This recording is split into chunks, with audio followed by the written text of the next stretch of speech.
Send a powerful message to those people who live in the past and tell them no more business as usual and no more repeat performances, because we're going to make America great again.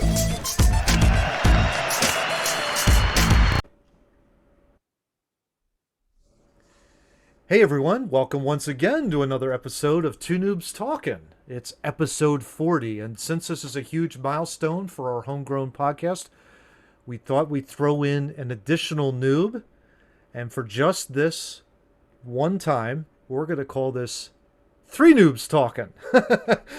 With my good buddy and, of course, my regular co-host, John Tracy, living in the Badlands of Texas. John, what's going on, man? How are you? Going on, Matt? How are you? I'm doing good. And, of course, joining John is my other good buddy, and, of course, our resident third noob. Looking pretty dapper there in his hat and shades, Mr. Steve Murray, living in the suburban woods of Philadelphia. Steve, how are you this afternoon, sir? Don't use my real name. I'm in witness protection after last week's episode. Nice. Tom Brady put out a bounty after John talked about wanting fat dudes to sit on him. So my name is Illinois Smith. Illinois Smith.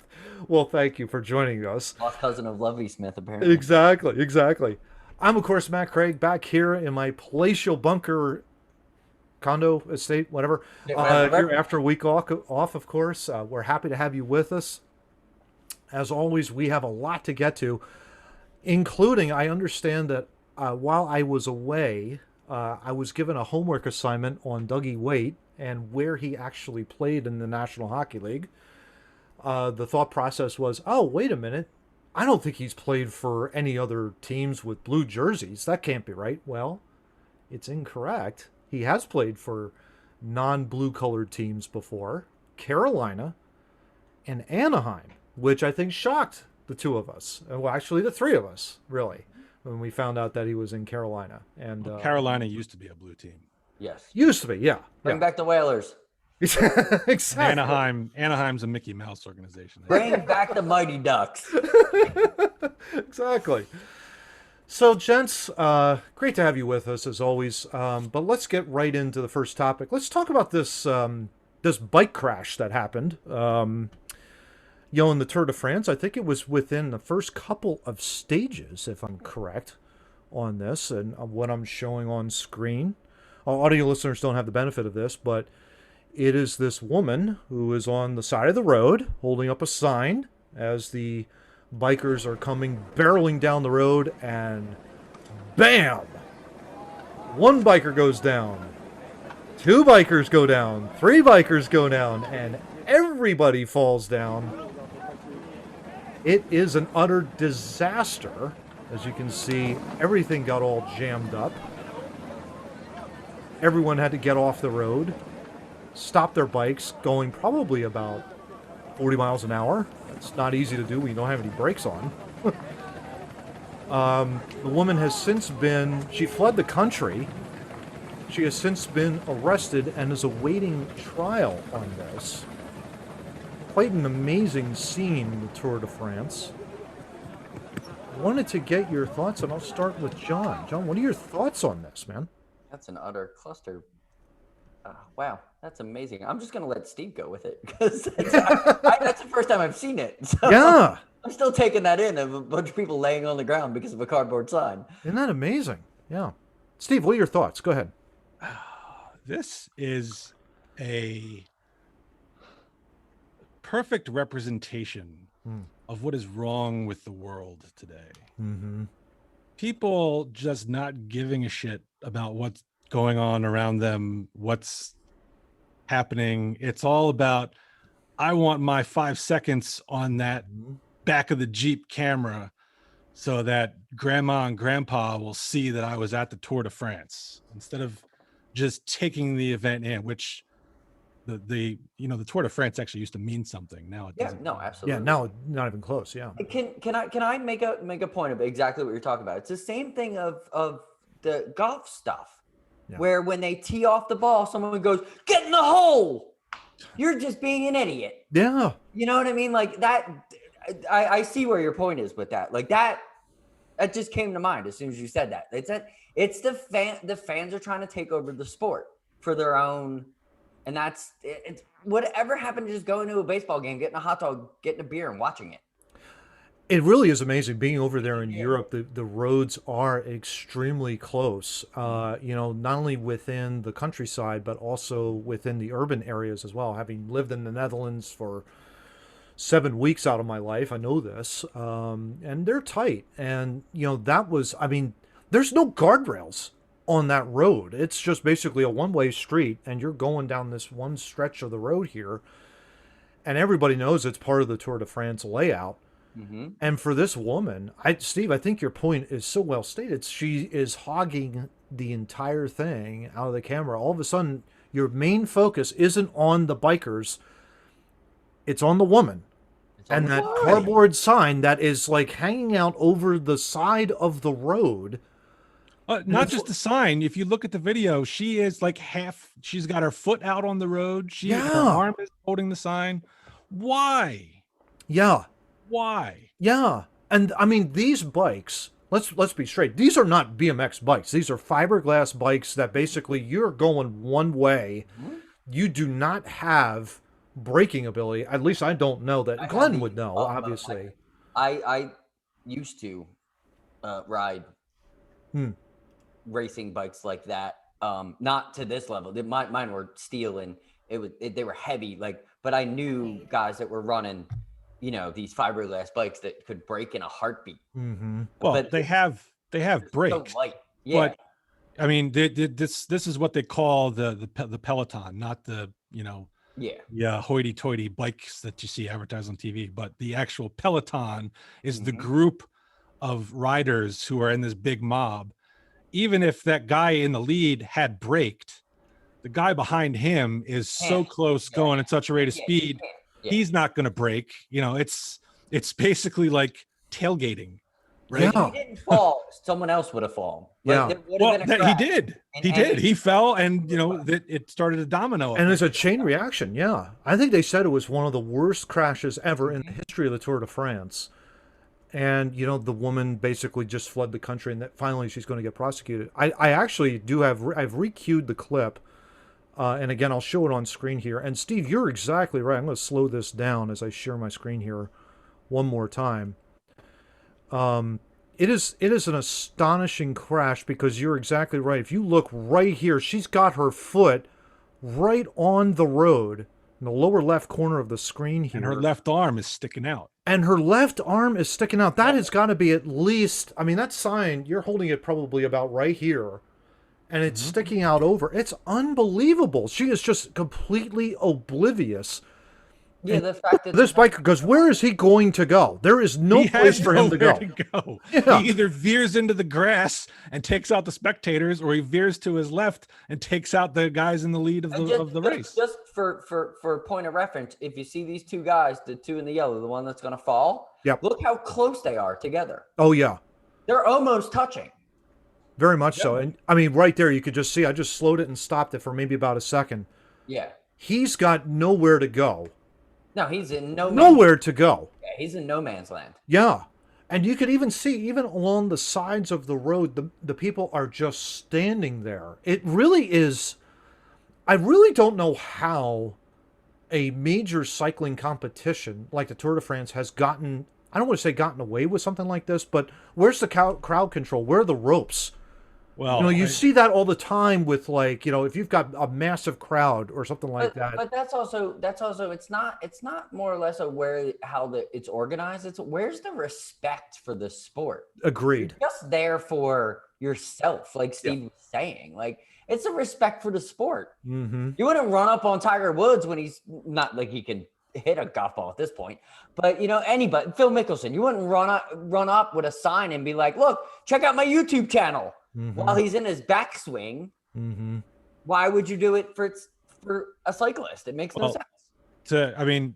In defense of the Tour, each stage is like 100 miles at least. You're not. There is no possible way in hell you're going to be able to rope off 100 miles worth of road. Yeah, that's a good point. You don't know how fast they're going. And again, I'll just play this They clip could one more finish it time. quicker than normal. I mean, and look at bang. I mean, that guy's head. My God. Yeah. He needs criminal charges for that. Because that what if that bike would have fell on his head? Oh my gosh, yeah. Like, it hit him hard, but it could have been worse. There was at least one major injury out of the riders. Mm-hmm. Thank God only one. Yeah. Well, I don't. That was the story I read was recently. Now that she's been arrested, the tour is not going to, I think, pursue legal action. Mm-hmm. But she will be tried. It looks like in October or something. Okay. By the French judicial system.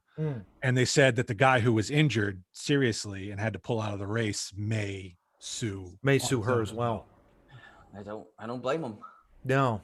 I mean, this is I saw a statistic a couple of years ago now, and I could probably find it again if I need to prove it, but I saw something that said there they tally causes of death every year, and you had there were more deaths related to trying to take a selfie than there were shark attack deaths in a year. That would not shock me. It would not shock me either. That literally wouldn't shock me. People leaning over the Grand Canyon and falling in, stupid crap like that. It's like, wow. Well, I remember just getting a pizza last night, guys. I was coming back on the way from the pizzeria, and there was a guy on a bike, on a BMX bike, didn't have his hands on the handlebars. And what is he doing? He's texting. Nice. In the middle of the road, he's texting on his bike and not gripping the handlebars. It was amazing. And I had to slow down and make sure that he was okay, to be a defensive driver. But it's shocking. It shocked me to see this, that he would rather text than put his hands on the handlebars. Okay, I've got to control this bike. I think what are we doing? Mobile phones are probably the worst invention of the last.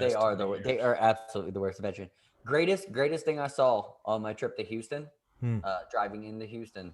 There's a sign that says "Do not text and drive," and the next sign that flips after "Do not text and drive" is "Report all incidents to this phone number." So don't pick your phone up, but pick your phone up. Yeah, that's literally what. Like, like, get on that cell phone and report it, but don't text and drive. It's like, what's happening here? Oh my! Well, here's my question: if I'm leaning over the rail of my boat to take a selfie of myself and a shark, and then I fall in and the shark eats me, how does that get attributed to the statistics? Yeah, is that a selfie-related death or is that a shark attack? So we got to get to Dr. Fauci on this one, because would it be a shark attack death or would it be a idiot motorboat death? I don't know. Do we have precedents? Was he wearing a mask or was he double wearing a mask? I don't know. We have precedents because the dude in Massachusetts that wrapped his got swallowed by a whale around a tree died of COVID. Oh, really? Yeah. Oh, jeez. Wow. That whale story was great. I love that. Yeah, dude, that was all I wanted was a dude eaten by a whale and spit back out. And you know what? After I guess, when you work hard, that's a Jonah chapter 10 in the Bible, by the way. Get a whole segment, apparently. Well, I mean, he's of the same ilk as this woman at the Tour de France. Yeah. No, you're right. You're 100% right. It's all about me. It's all about my, getting on camera. I think, again, Steve, you had a great point. It's all about me. Get on the camera. I'm going to make an ass. I don't care if I make an ass of myself. I'm holding up a sign saying hi to my grandma and grandpa with no regard to anybody on the tour that's competing their hearts out to win this cycling event. I'm going to make a complete fool of myself and do this. And it's like, oh my gosh. And now be subject to legal action. Yeah. My advice to everybody is just start a YouTube channel and make an ass out of yourself. We figured it out. Why can't you? Can I give a special FU to those people who sit at baseball games talking on the phone to find out when they're on screen and then they realize they're on screen and wave? Yes. Those people deserve a special punch in the face. Yes. Absolutely. There was I'll never forget, there was one set of, I think there were like 8 girls that were there, all college age girls, and all they're doing is texting in the middle of the basement. I mean, okay. you got stuff to do. You got things to plan. They're like taking selfies of each other. What are you doing, man? Yeah. It is definitely not cheap to go It's to not cheap to go to a baseball game. Why are you going to waste it like going on your phone? Yeah. Just go to the mall or something like that and then take your selfie or whatever. Go to the Tour de France. Yeah, exactly. And hold out a sign and not Exactly. Well, thin the herd that way. Let's turn a page. Let's go a little politics here. Johnny. Yes. Bill Maher had something interesting to say, didn't he, my friend? Yes.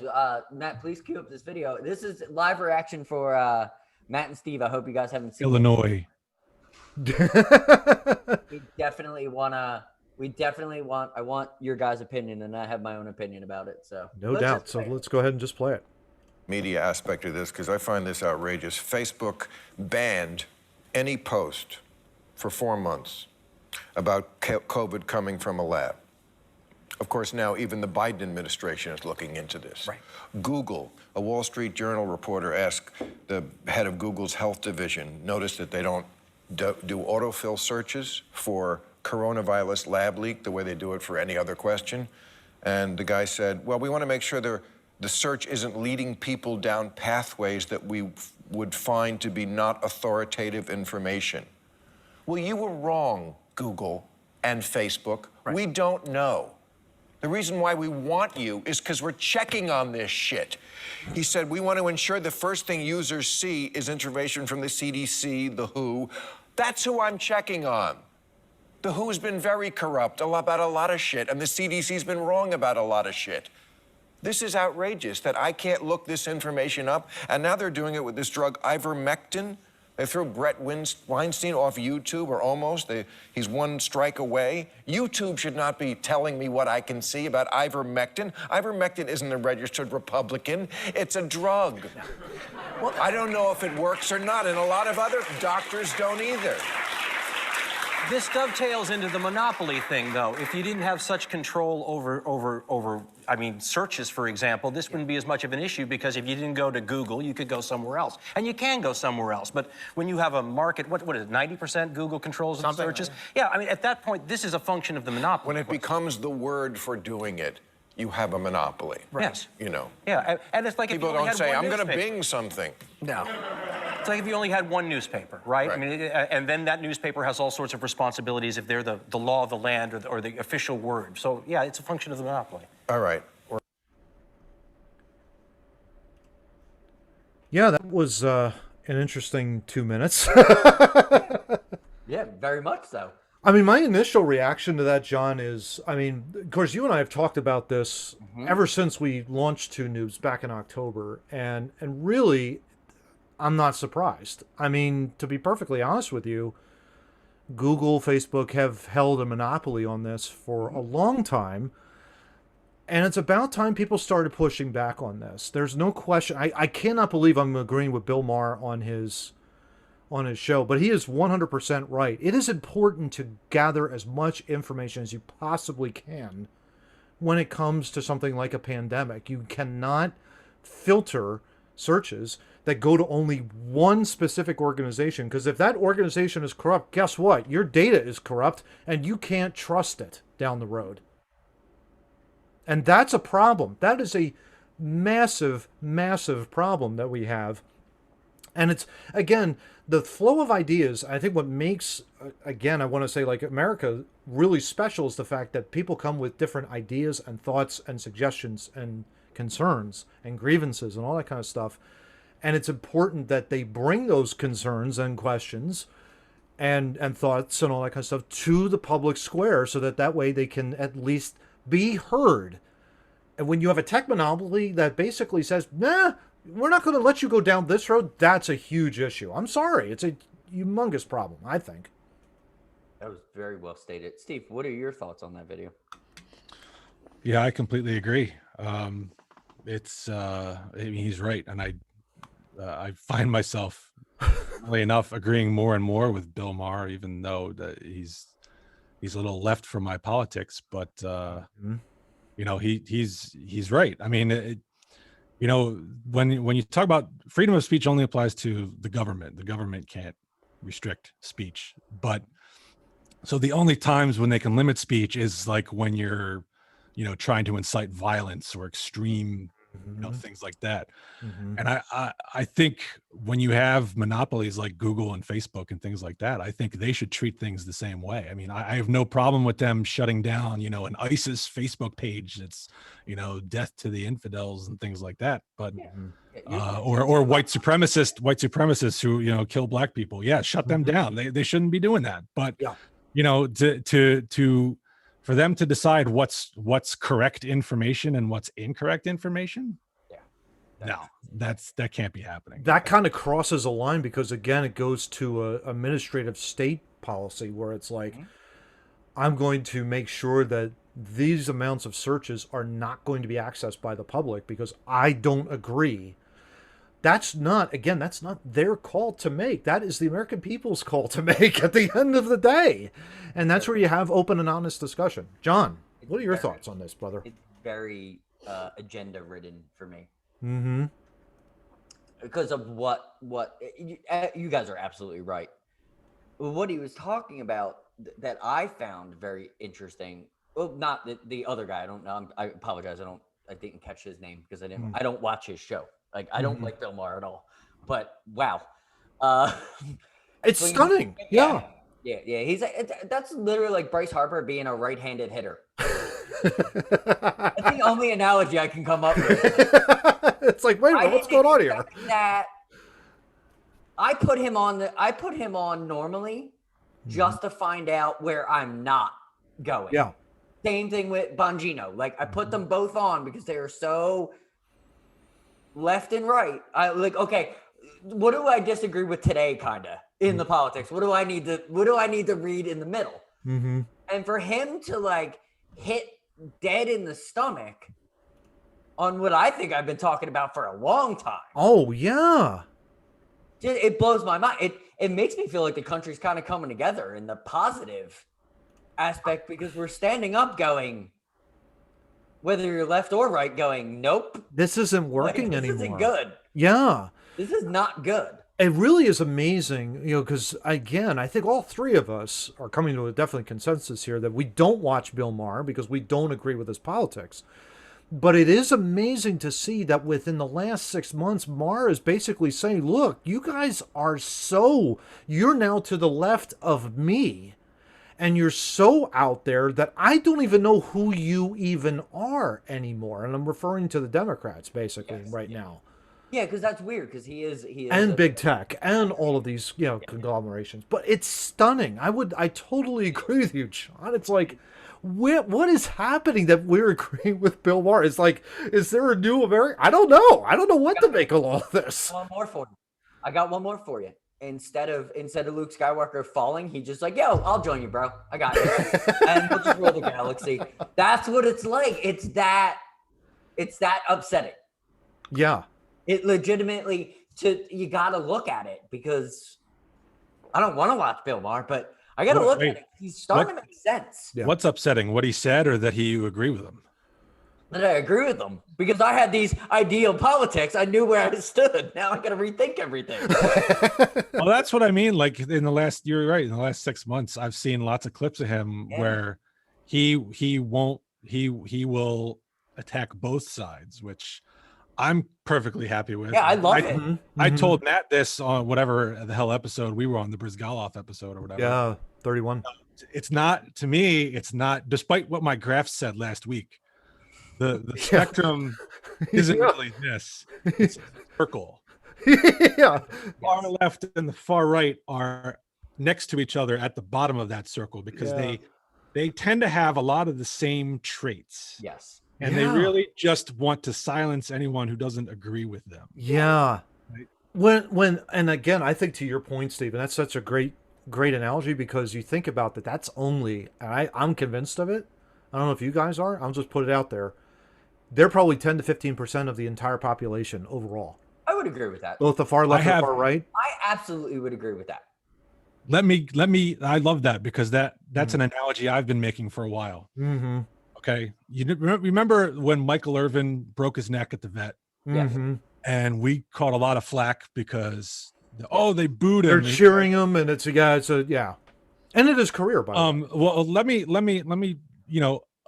yelling boo, that's a very loud, audible sound, especially when you're in a stadium and everything's reverberating. Leaning back off and forth. Yep. And when you have, if let's just say 10% of the people who were there to boo the injury, the other 90% were probably being quiet, respectfully. Oh, I hope he's not, seriously hurt.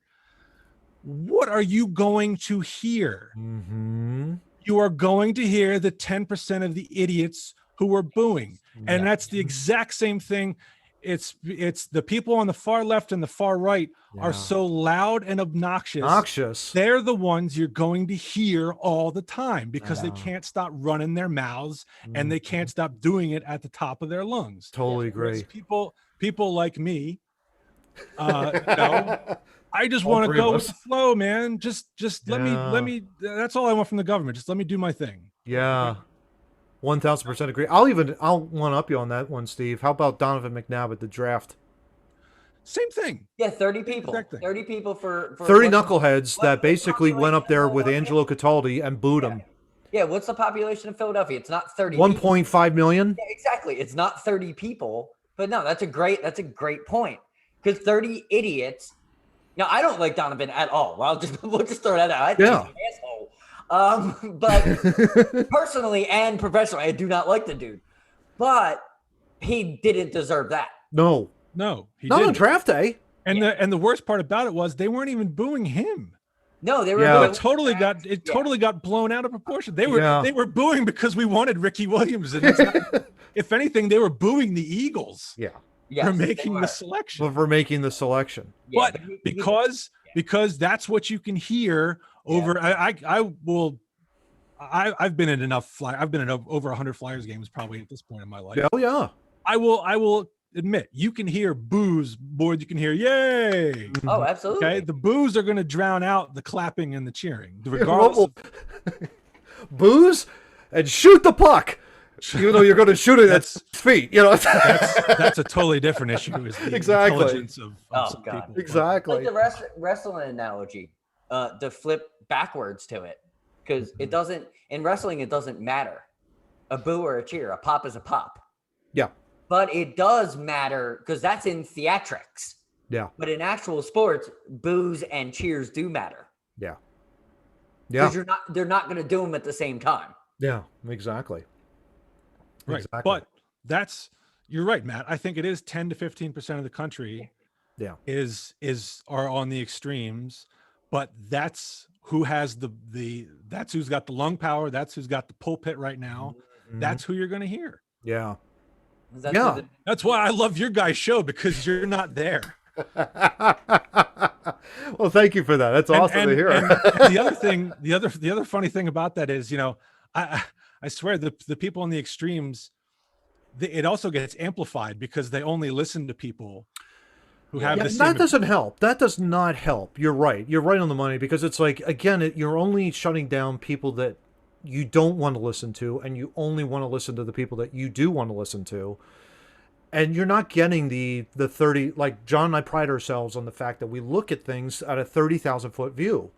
That's what makes this podcast so much fun, is because we look at it, we poke fun at people that are doing stupid stuff, like John mentioned a couple weeks ago with Lori Lightfoot.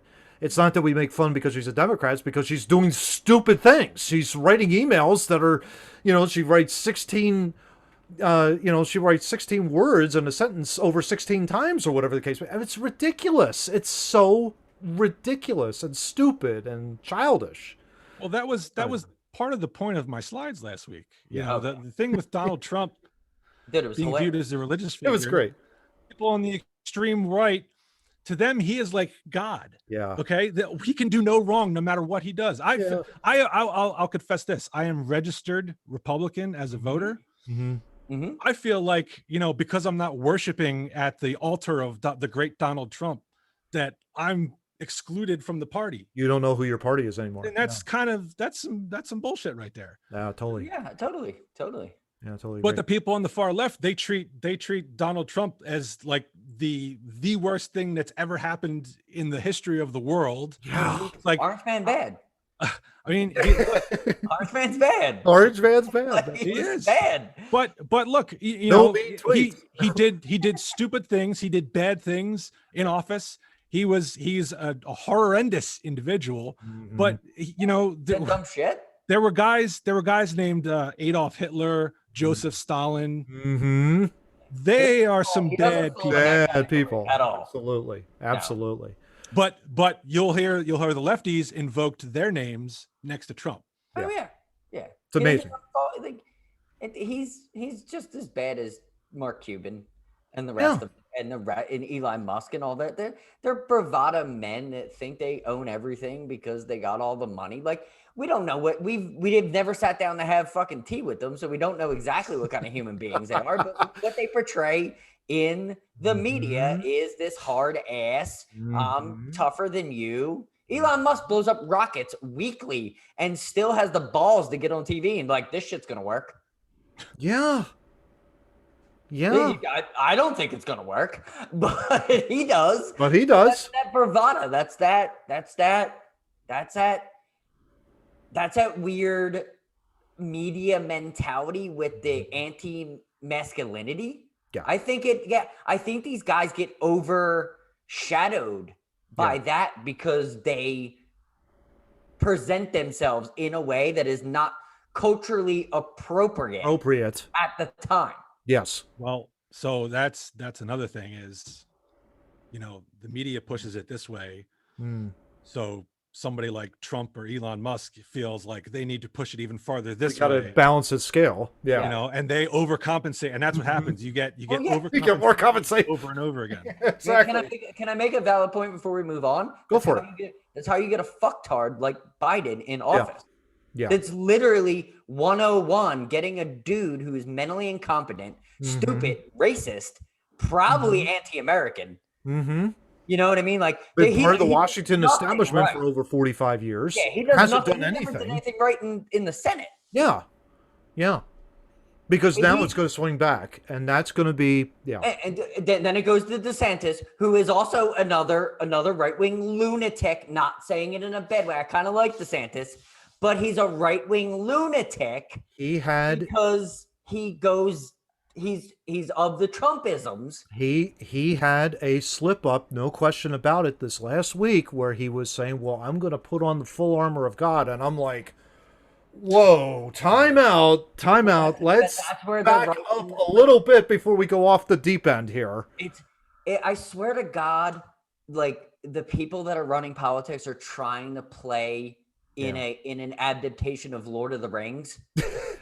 Like, it's getting annoying to the point. It's like DeSantis is now running Trumpisms. Okay, so now the Republican Party has nobody, and the Democrat Party has nobody. We elected an idiot. You can't follow that idiot. Who are you going to follow him with? His fucking son? Like, Again, that son is entertaining. Yes. And maybe this is the Constitution is run this way. And maybe Trump being elected is the reason you can overthrow a shitty government in 6 years in the United States by using the Constitution. Maybe this is what we're doing. Maybe we're just getting rid of all the dreck and we're just I think to piggyback quickly off your point before we move on, John, I think that's what the founders intended. Can you imagine if we were living, let's just say, in a democracy, but did not have checks and balances? Yeah, in this 5-year hell that we're living in right now, with just dumbness. Like, they can't even pass 230. It's really amazing. It's the easiest thing to repeal. Yeah, the Section 230, yeah. Yeah, it's the easiest thing, and they can't do it. Because there's so much corruption. Trump is right about one thing. It's a swamp. Oh, there's no question. That's correct. No question about one thing. He unfortunately toxified it further. Because because he's going to take. But this is the thing. Talk about it on the show, dude. He can't shut his mouth. This is the thing, though. It's going to take generations to do this, to undo all of this, because this has been going on. I made the point, I think, a couple weeks ago. The administrative state has been entrenched in Washington really since the 19-teens, 1920s. It's over 100 years. It's going to take a while for this to kind of just unravel. I think Kennedy's death caused a little bit more JFK, you mean? Yeah. Say that in the Nixon era, it got a little bit worse because Nixon worked in 2 offices. Why would he work in 2 offices? CIA and FBI. There's some things you could read on that. Oh, yeah. Although a criminal, he knew where he was being watched and where he wasn't being watched. That's pretty impressive. If you think about looking at the administrative state trying to take over, a criminal president would have to use 2 offices, correct? Yeah, exactly. What does that say about the White House? What does that say about the White House? You can't be a criminal in the White House in the 70s? Interesting. Why is that? Well, another topic for another discussion. If you know something then, that's my only question. Go ahead, Steve, real quick. Just to get back on John's DeSantis thing that he's spewing Trumpisms. I think that just reiterates our boo theory, which is he hears the boos and he thinks that means he needs to play to the boo crowd because he doesn't need to, and he doesn't because he's a highly intelligent human being. Absolutely. Like, I like DeSantis as a person, just because he took a lot of flack from national media and didn't panic or waver from I'm not doing this for TV. I'm not doing this for politics. I'm doing it for the people. And that was, you could run a ticket on that. That's very JFK-ish. You know where my loyalties lie. It's very JK Jr., who should have been the president but died in a plane crash. Yeah. That's where my politics have always been. But yeah, it just, now I think the media has because this is what the media does. They're putting the gas on it because they have nothing left to eliminate this Republican move. Yeah. Which, it's got legs. Oh yeah. It's got legs. Oh yeah. There's definitely going to be a pushback. It's waiting for that one leader, and DeSantis looked like that leader, and I think he's getting vilified, and I think him not being. I'd love to see Bill Maher have a conversation with DeSantis because wouldn't that be amazing? Go the other way. Yeah. You know what I mean? Like, make a left, not a right. Yeah. I think all you have to do is just, again, to your point, what you mentioned before, John, just be real, just be who you are. Don't placate to anybody. Just be who you are. And I think authentic. Yeah, that's where we get, that's where we need to get to. That's where we really need to get to. Gotta get back to center. And that, guys, here's the solution, man. Just Illinois Smith for president, 2024. Got it. The fact that you're saying that with a fedora and sunglasses on is just killing me. Seriously, awesome. I trust you more than any politician I've ever. Exactly. Exactly. There's a spot in the cabinet for each of you. You haven't been the commissioner of the Torn ACL Fantasy Football League for 26 years. This man knows how to run a business. He knows how to run a business. Exactly. That's experience. Exactly. There you go. I can lean on. There you go. Exactly. We can totally run on what Trump was saying he could do just by doing it with logic and understanding. Exactly. Let's move on real quick. Anybody? Let's move on real quick to Let's move on real quick to the Jim Johnson video, because I mean, I hate to pile. It feels like we're going to be piling on here. No. This is important. But this is important because my good friend John has basically said, I want your reaction. I want Steve and you to react to the first minute of this clip. So this is Jim Jordan in the house. So we're just going to get ready to sit back, Steve. Let's take a listen. January 31st, 2020 at 10:32 p.m., Dr. Fauci gets an email from Christian Anderson. Christian Anderson's a British researcher who's received numerous grants from NIH. Two really important sentences are in that email. Two sentences that get Dr. Fauci's attention. The first is this: the unusual features of the virus make up a really small part of the genome. So one has to look really closely at all the sequences to see that some of the features look engineered. Again, this is January 31st, 2020. Second sentence: Eddie, Bob, Mike, and myself all find the genome inconsistent with expectations from evolutionary theory. Email arrives 10:32 to Dr. Fauci on January 31st, 2020. 2 hours later at 12:29 in the morning, Dr. Fauci sends an email to his top deputy, Mr. Hugh Auchincloss. Guys worked for Fauci for 15 years, part of his inner circle. Sends it, subject line says important in all capital letters. He attaches a paper on gain of function research written by Dr. Barrick and Dr. Shi. Dr. Shi, of course, is the so-called Bat Lady, Batwoman, the lady who does research in the Wuhan, China lab. I didn't realize there was a Batwoman. Mm-hmm. Why am I surprised of this quack, John? Seriously. You shouldn't be, but No. I told you those emails were important.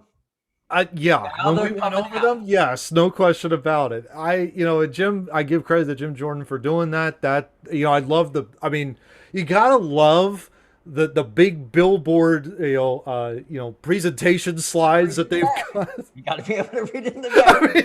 mean, you can imagine like these big poster sizes, like when we were in high school. That's what we did our presentations on. We didn't have PowerPoint back then. I think that's just because the congressional buildings haven't been properly updated with TV screens, and Yeah. so you still got to go with the old school. You got to go with the old school, big old. Yeah, exactly. John, Steve. You're flustered. He's a quack. No, I understand that, but this isn't a quackness. This is liability. Stupidity. This is just dumb stupidity. This is liability. Yeah. He had a scientist far more qualified than him saying this doesn't look right.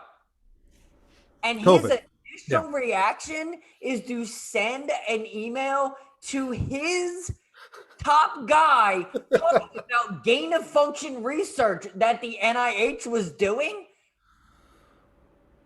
It's criminal. It's literally criminal. He's not even responding to, hey, I'll check out all strains. I'll help the American people by figuring this out. He turns around and is like, yo, hide that information because it's going to come back and bite us in the ass because I just read an email that said that we did this, but we didn't do this, but we funded it and it happened. Like, that's literally what those two That's emails. literally what happened. Yeah. That's literally what they say. That you done fucked up and we just told you done fucked up and now he's covering his ass immediately. Which you can't cover his ass because now all your emails are out and I've read them all, most of them. I'm about 2,000 in. Steve sent me a beautiful Dana Carvey YouTube video, and I wish I had it to pull up because it's really hilarious. But Dana Carvey makes the point before he launches into a terrific Fauci impersonation. He's been doing this for 45 years. Mm-hmm. You know, he's been part of the NIH for 45 years. You would think he would have some idea of what's going on. And Carvey launches into the impersonation of Fauci going, well, we really don't know what's going on with this virus. We don't have a clue. We were trying to figure this out, and it's constantly changing, and da-da-da-da-da. And it's like, I find myself laughing at that. And when I see that from Jordan, it's like, it doesn't surprise me because he's, by he, I'm referring to Dr. Quack. He's a moron. He is just a fool at this point. You can't listen to anything that he says coming out of his mouth. It's one thing or another. You know, you get one side of the story and then you get another side of the story, and it's like, which is it? Just tell me the truth of what is going on. How hard is it? John, my God, I can't take it anymore. I think we figured it out where it is. I think in the next couple of weeks we're gonna find out exactly where it came from. Yeah. Because it's humming. Steve, what do you like? Oh. I don't even know what to make of it. Yeah, are you shocked? Are you shocked about that at all? Shocked about what? More specific. There's a lot going on here. That Fauci receives an email. Well, we already know. Like the email that Fauci, I think we all knew that it was not what they said it was.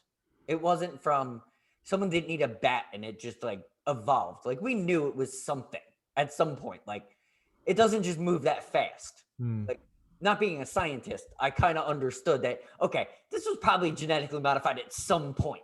I don't know when, I don't know how, I don't know any of that, but you know, it's It's an influenza virus with an upper respiratory. Somebody changed some kind of DNA in it to make it attack a different way.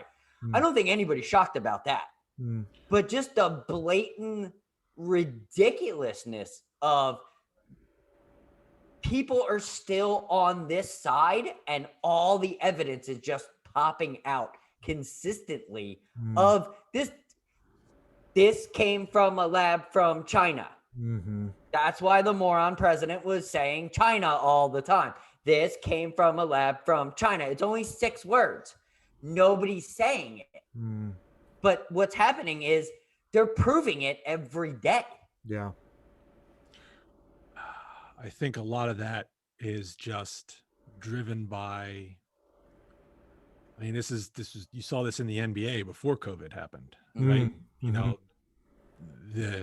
who was, as a matter of fact, wasn't it Daryl Morey who said something about China's human rights record and Yes. Taiwan and things? Yeah, Houston Rockets GM. You're right. Yeah, and then he got immediately shut down by Twitter and etc. Exactly. And then James Harden wanted to leave because he backed Trump. Yeah. Yeah. Yeah. Yeah, I remember that story. That's funny. I forgot. That was right before the season started, if I'm not mistaken. That's a great I believe it was analogy. Because and then people like LeBron were quick to say, "Oh, China's awesome." It's never been awesome. I mean, and people also have been turning it into a racist thing. Yeah. Which, and it's, people of Asian descent being attacked. That's terrible. That's terrible. It's not, we're not blaming a person who is Chinese. We are blaming the Chinese government. Yes. Who is authoritarian. It's the government. It's the president. Yeah. It's the president you're blaming because he's of the communist regime. Yeah. Well, him and all his. Yeah. There's the elders, and then there's the communist regime. The communist regime is taking over China. The elders are still there. They won't mess with them because in any culture, when an elder speaks, everybody sits down. It doesn't matter how badass you are. When an elder speaks, you sit down. So there's two things going on there. Oh yeah. But right now they are completely under communist control. Well, so there's people, and probably Google and Facebook, I'm sure they have lots of vested interest in China. Oh, absolutely. So they're incentivized not to criticize for fear of retribution economically. Absolutely. Well, look and at then you have the people who are afraid that they're going to be seen as racist by, again, we're talking about the government. Yeah. It's the government who screwed up. They kept things, whether they engineered it or not, their response was not, they covered up what they were doing and how bad it was. And they tried to contain that virus, and it just did not happen, and it blew up in their face. It got spread all over the world, and they are clearly scrambling. So clearly to blame. I think that's mainly why it doesn't have a death rate of something far worse. Yeah. Oh, right. Absolutely. That's the one thing, like, everybody has to just pause for a minute and not be freaked out about everything and just like thank God. God. Could you imagine if this, with the amount of fucktards we found out in the last 6 months, could you imagine if it was an actual super duper, like if it was a 19 pandemic? Yeah. Could you imagine with the fucking idiots that we've found out throughout this thing? These people I don't even think half these people can tie their own shoes. Yeah. No, yeah. Or if they've got Velcro government. Yeah. No, you guys bring up excellent points. I think I will probably just chime in and basically just say, it reminds, you're right, Steve, about Daryl Morey, because that was right before the season started, before the pandemic took off. And it was shocking to see an American sports league censure one of their own people like that for spouting an opinion. Billions of dollars in China. Yeah. And it's like, I go back to like, or Rob Manfred, one of my favorites. Manfred? he's just like, changing the All-Star game to go from Atlanta to Colorado because they don't like Georgia's voting laws. That doesn't make any sense. You're just there to have an All-Star game. That's the question is, why are you political? exactly. Why all of a sudden are you political? Why is everybody political? Yeah. And that's not helpful. That's not helpful for any sports league. I don't care who you are. Kowtowing again to the extremists. Yeah. My only advice in this whole thing is, when in doubt, don't go political. That's probably the worst thing you can do. That's the worst. Yeah. This is just 40. It's an amazing episode. We got the 40. There's been a lot of blood, sweat, and tears from the three of us. Working our butts off to get here. Absolutely. Part of this concept of Two Noobs Talking was to put some kind of voice on the internet that wasn't those morons and those morons trying to represent our dumbasses in the center that actually do everything for everything. We go to work. We boost the economy because we go to Target. We go to Walmart. We go to our local grocery store. We are the ones that, Trump, you don't boost the economy. Biden, you don't boost the economy. You talked about boosting the economy. You don't really boost anything. What you do is you fearmonger and people act accordingly. But normal human beings that didn't freak out during the pandemic are what keeping America alive. Yeah. Yep. 100%. We didn't hoard toilet paper. You know what I mean? Like, trust me, I drove all over Texas trying to find toilet paper in the beginning of this pandemic. That still boggles my mind at the beginning days. Gents, I mean, my God. Of all things to take toilet paper? That's still, I'll never forget that. So long as I live, I will never forget that moment. And this goes back to what Steve said, the quote about, this is why we don't know anything about aliens. Yeah. Because people are smart. Society is dumb. Yeah. Person. As simple as that. An individual can be smart, but Yes. people collectively are dumb. Are pretty dumb. Yep. Well, gents, let's turn away from politics because I think it's such a great discussion, obviously. But I'm gonna get my blood pressure taken. Let's take a Make sure it's still good. Let's talk some Sixers. Unfortunately, they're not in the playoffs. Unfortunately, thank you very much, Ben Simmons. But Mark Zumoff. Mark Zumoff announced his retirement over 20 years, doing what he loved to do, what he was born to do. Wasn't it over 40? I think it might have been over 40. You're right. At least over 20. I know for sure. He wasn't announcing for 40, but I think he's been involved. He's been involved with this homegrown talent, which you love to see. Love him to death. And is on really the Mount Rushmore of Philly sports announcers. I made it in the Boost Point pre-production. We have been entirely blessed in the city of Philadelphia with some of the greatest sports announcers in the history of all the sports leagues. I don't care who it is, baseball, football, basketball, hockey, you name them, we've had them, and they're all great. They've all been great, and we're going to name our top 5, obviously, of all of, we've got really 5 that are in there. But I'm going to go to our resident Sixer expert, which is John. John, your thoughts on Mark Zumoff, man. I mean, from an overall perspective. The fact that you just said resident, like, I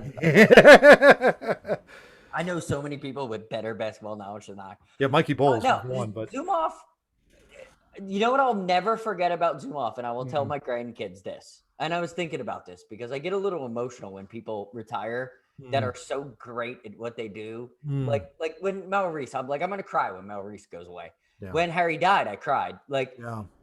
Because it's out of here. That's gonna live in infamy. You know what I mean?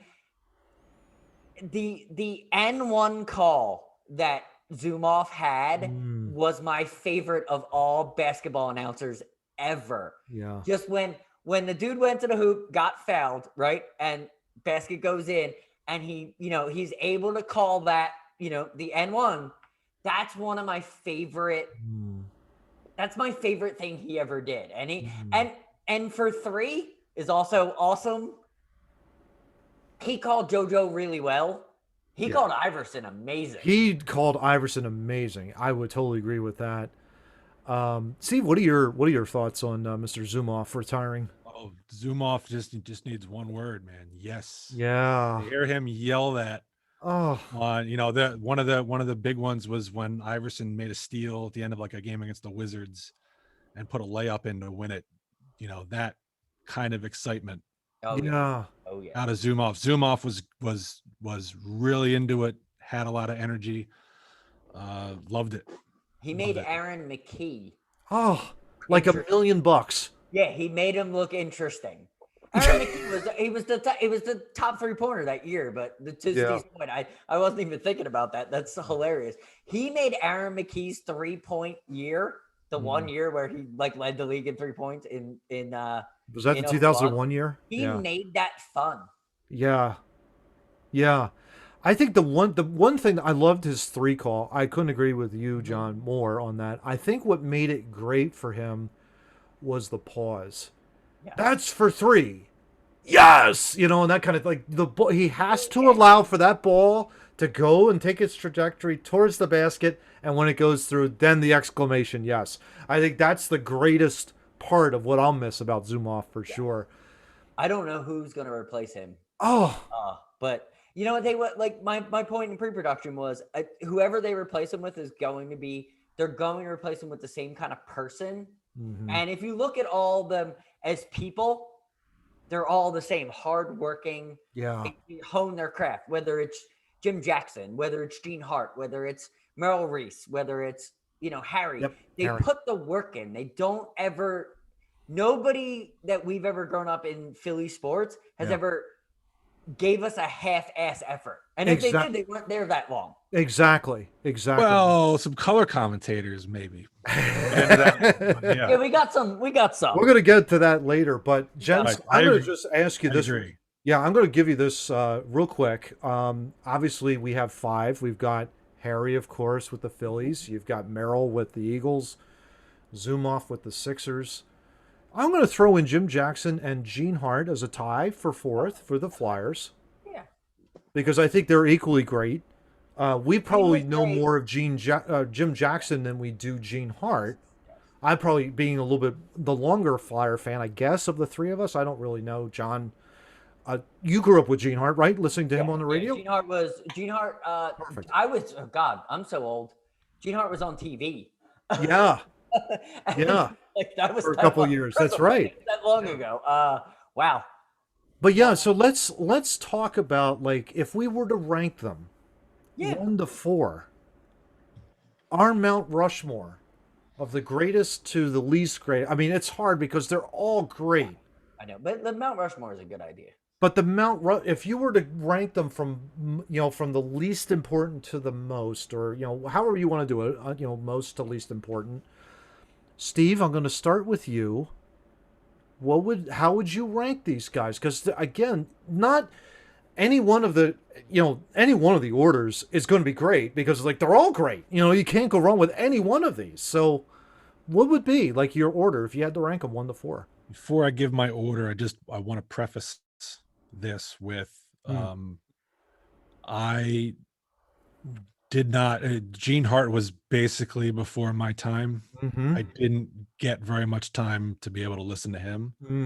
And by the time I really got into hockey, Jim Jackson had sort of taken over. Was the man. But I love Jim Jackson.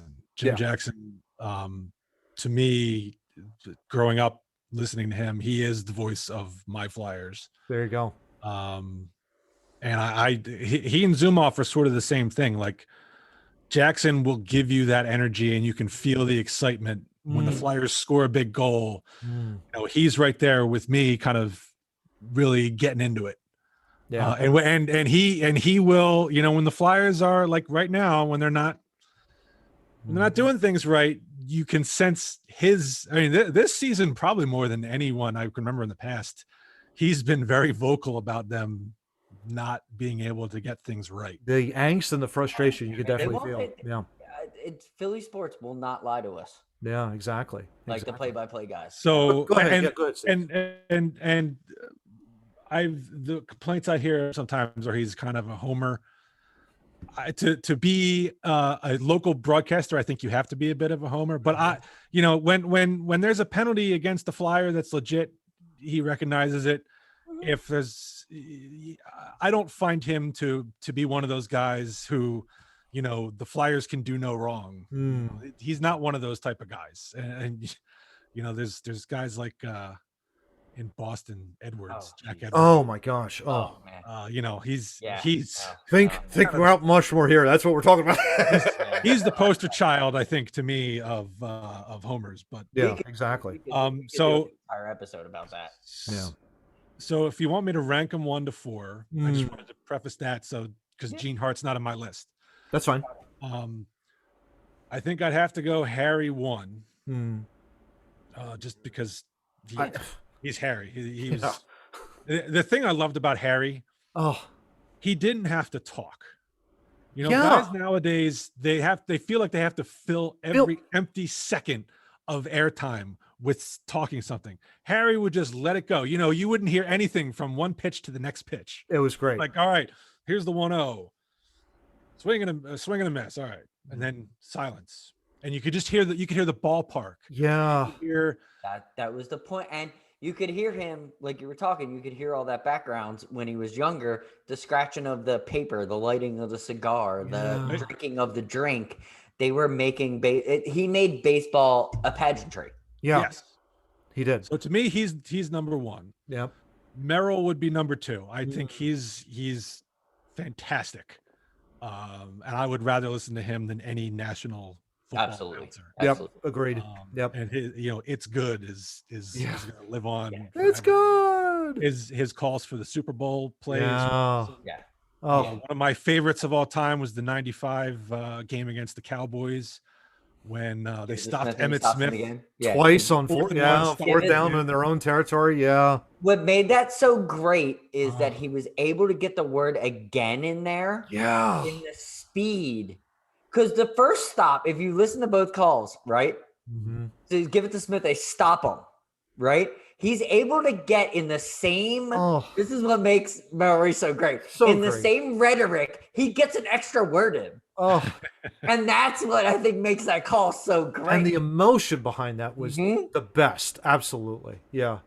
And then third, Steve? Third, see, now it's between Jackson and Zumoff.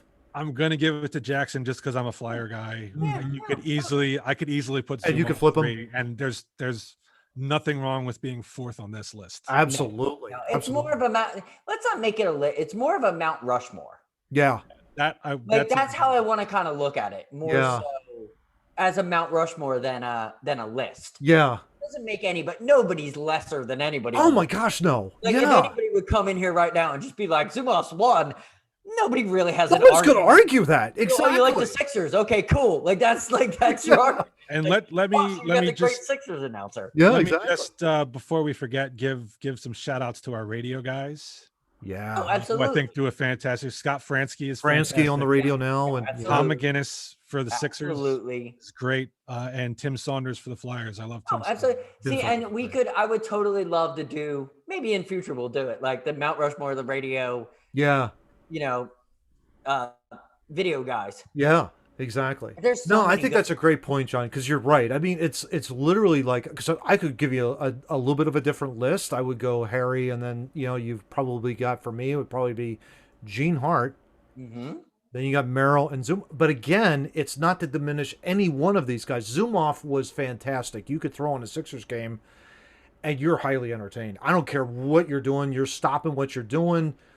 He will draw you into the basketball game. He will, like, any three, it's like, that's what I love when I was mentioning before. Oh, absolutely. He would draw you in, and that's what the great ones do. The great ones allow the moment to breathe. They don't talk so much. They just allow the moment to breathe so that you can catch your breath and go, yes, when that shot goes in or something like that. I mean, that's the best part of it being that, for sure. But yeah, so let's transition from that, and let's do a little role play here, talking about, like, if we were the lead announcer for the main 4 sports in Philadelphia history. You got the Phillies, you got the Flyers, Eagles, and Sixers. Oh, sorry, forgot the Union. JP Dellacamera. There you go. Fantastic guy. There you go. Loved him on ESPN hockey, and he does great work with It does a soccer. great work with the union. Awesome. So let's just do this. I think this is a great list that we came up in pre-production, and I'm just going to throw all of these names up here. As you can see, you got Andy Musser, you got Philly, Larry Anderson, Chris Wheeler, John Kruk, Ben Davis. On the Eagles side, you got Mike Quick, Stan Walters. And Flyers, we came up with 6, which was an amazing list. Coates, Dornhofer, Jones, Terrian, Clement, and Prop. And then the Sixers, Ala has just been amazing. Partnered with Zumoff over the years, of course. Eric Snow, Malik Rose, and Steve Mix. So this is a great list. But who would be our Kohler guys if we decided, if we were, given the wonderful opportunity to be the head announcer of the Phillies, the head announcer of the Sixers, the head announcer of the Eagles, and the head announcer of the Flyers? So, John, I'm going to throw it to you first, and I'm going to let you talk about John Kruk. Why do you think John Kruk would be great for you? Well, he's 93. Yeah. Him wearing the Atlanta uniform at the All-Star game because they forgot to send it to him. He's just, and he was a great baseball player, and he knows probably more about baseball than most. Like even anybody that knows anything, like John Kruk's on par with every single baseball head. Yeah. He gets it. He gets it. He would be perfect. Yeah. I love John Kruk. I think, and that Bryce Harper call is still the greatest. Oh my God. Yeah, it's literally the greatest reaction to a home run ever. He literally was shocked at what he saw and came up with the greatest reaction to it. So I have a funny thing in my house. Like Bryce Harper hits a lot of home runs. So I like to just do this to my wife. When I see it on Instagram that he hit a home run, I'll play the video of the crack of the bat. And she reacts to the crack of the bat all the time because it's always loud.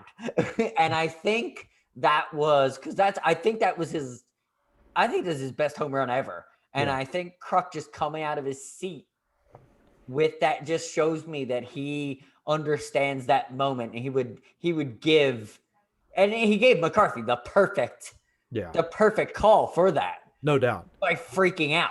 No doubt about that. I think for me, it would definitely be LA. I think my voice and his voice would go along very well on the radio, for one thing. LA would have me in stitches as well with a couple of different stories. I'd be like, oh my gosh, how can you not hold it in? And that kind of deal. I think he would be my number one pick for sure.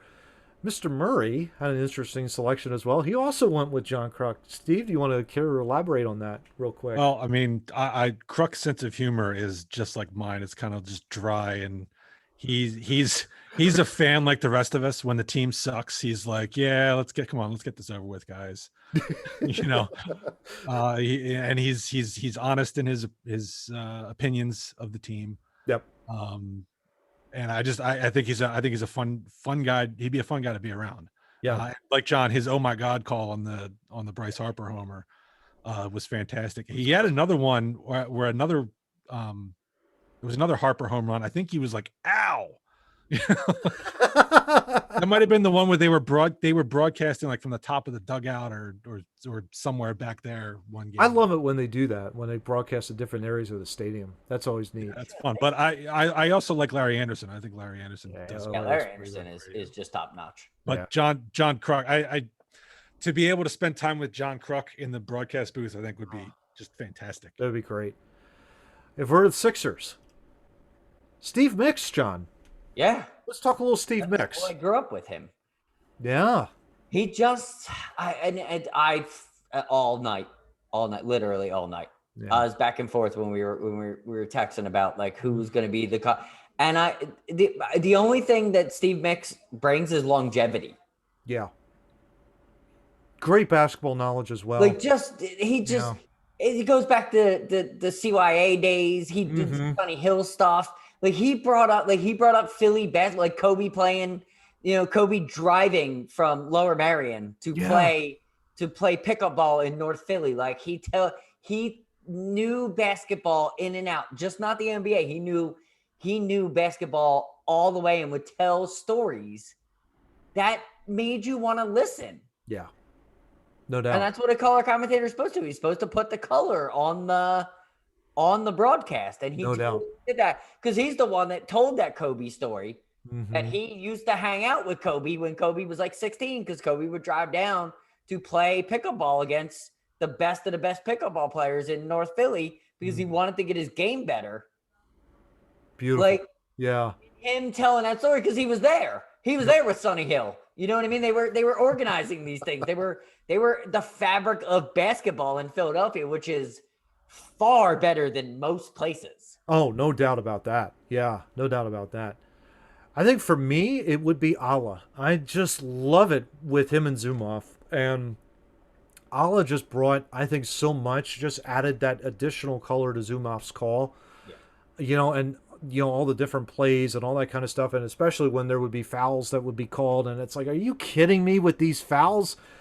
Just that added little, punch. I love Allah in regards to that. And Steve, I think you and I were in agreement, and we are Allah, right? For you as well?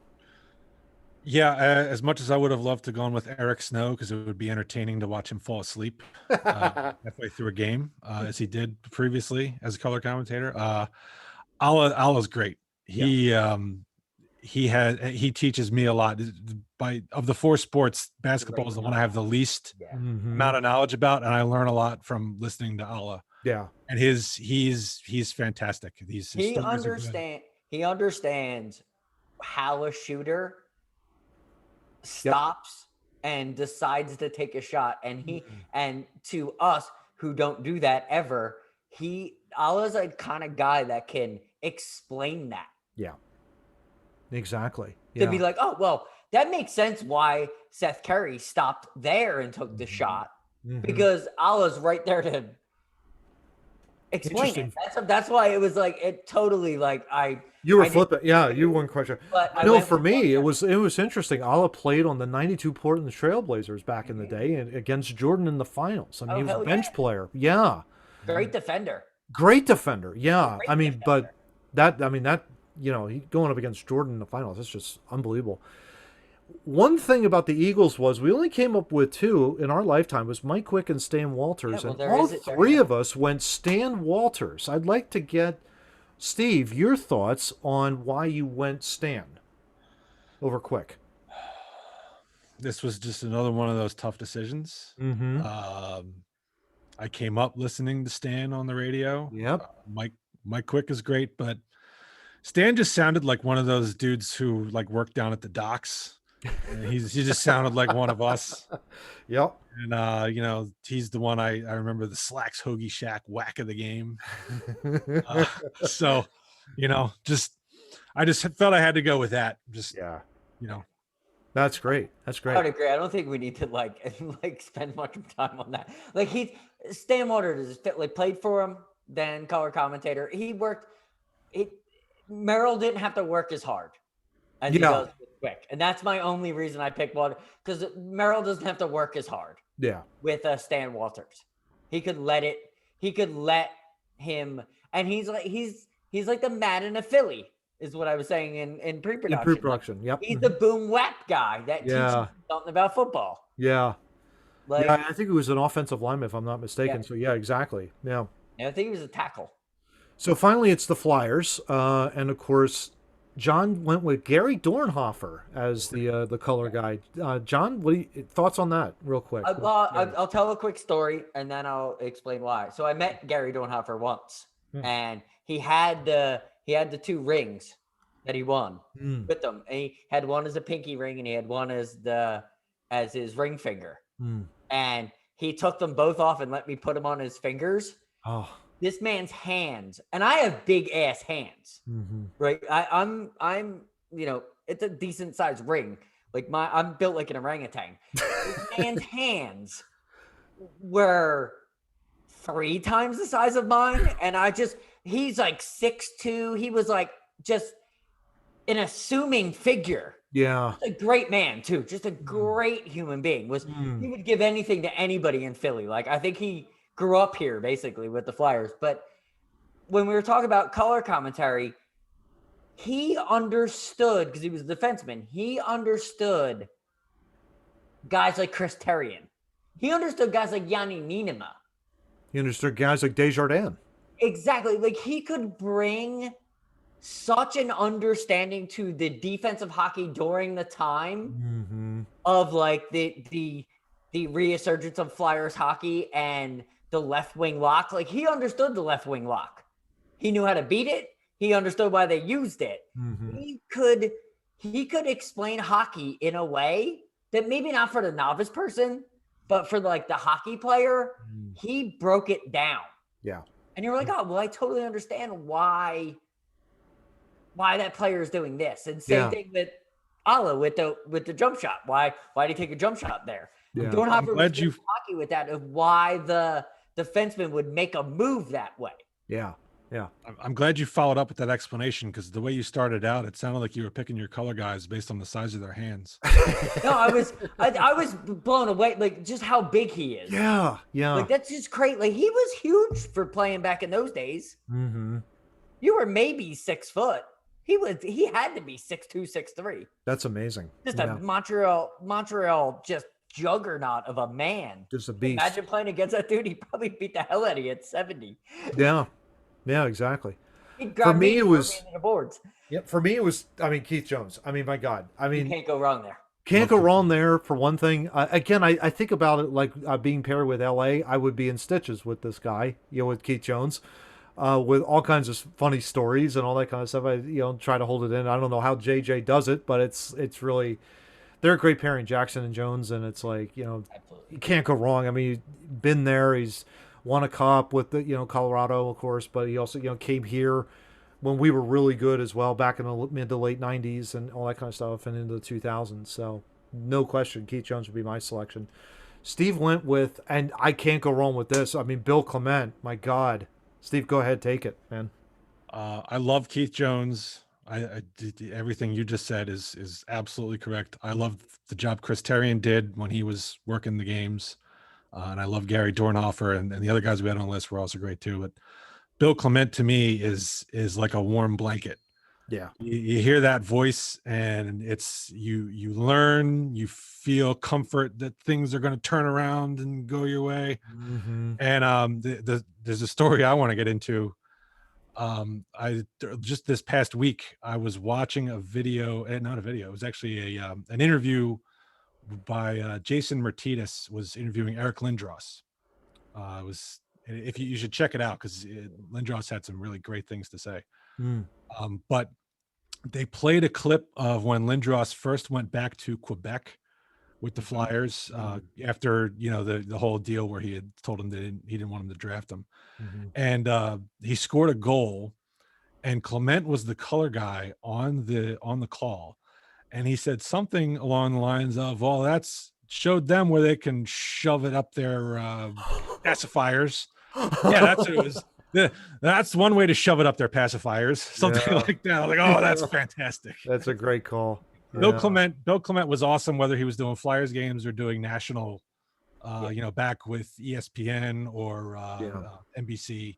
He was good. He was good with Thorne too. Oh, yes. He was, yeah. With Thorne, yeah. Yeah. Thorne's not one of my national favorites. No doubt. No doubt about that. Yeah, it's like when they did have National Hockey Night together, you knew it was a big game, and they did a phenomenal job. It was always like Detroit or Colorado. Colorado or us. Thorne out. Bill Clement for me is great, and his retirement last year was kind of depressing as well. Yeah. Great human. Yeah, exactly. You would, like, if you had the opportunity to meet Bill Clement, you would walk out of there going like, wow, that guy's just a great human being for sure. No doubt about that.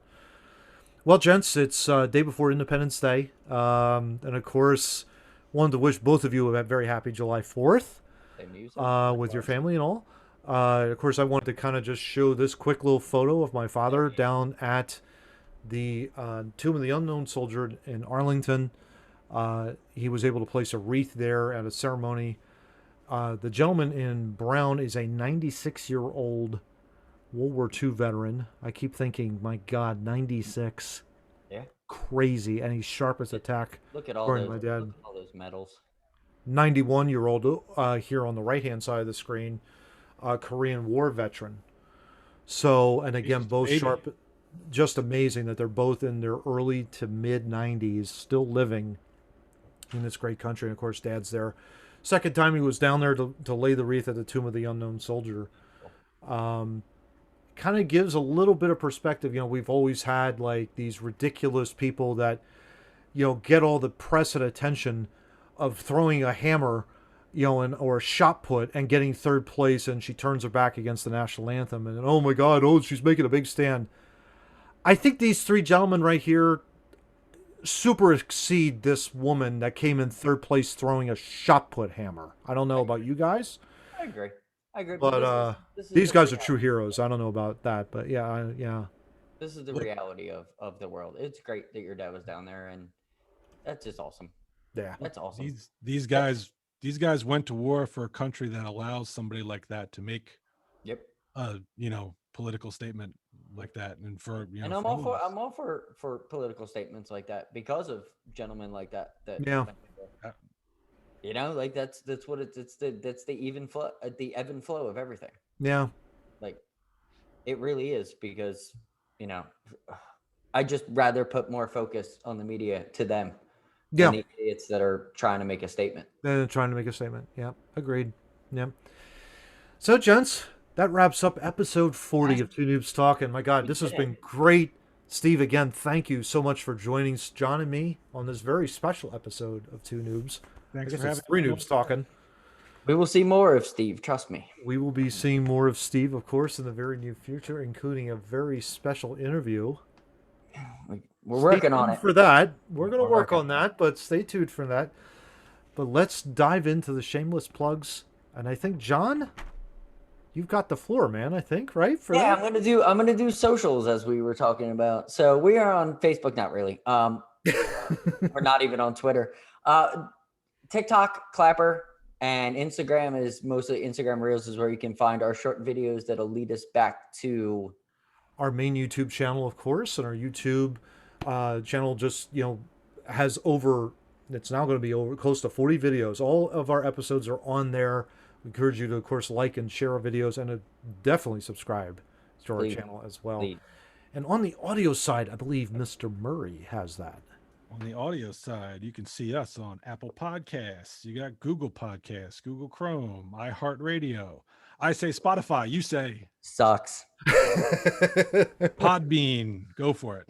There you go. And of course, our show notes. Our show notes are right here. They're a little light. They're still pretty loud, pretty hefty. You can find them at TwoNoobsTalking.wordpress.com. And again, if you enter in your email address, bam-o, those show notes show up in your inbox the very next day. So that's it, gents. Episode 40 is in the can. Into the rabbit hole it goes. John, got anything final to say, bud? I don't know. Steve, you got anything to say? I don't know. Matt, you got anything to say? Well, I'm definitely not going to go down a rabbit hole. I'm telling you right now. There's a rabbit down there. Exactly. Talk to y'all next week. Take care. This country was founded by geniuses, but it's being run by a bunch of idiots. Why do the members of the United States Senate continue to double down on stupid?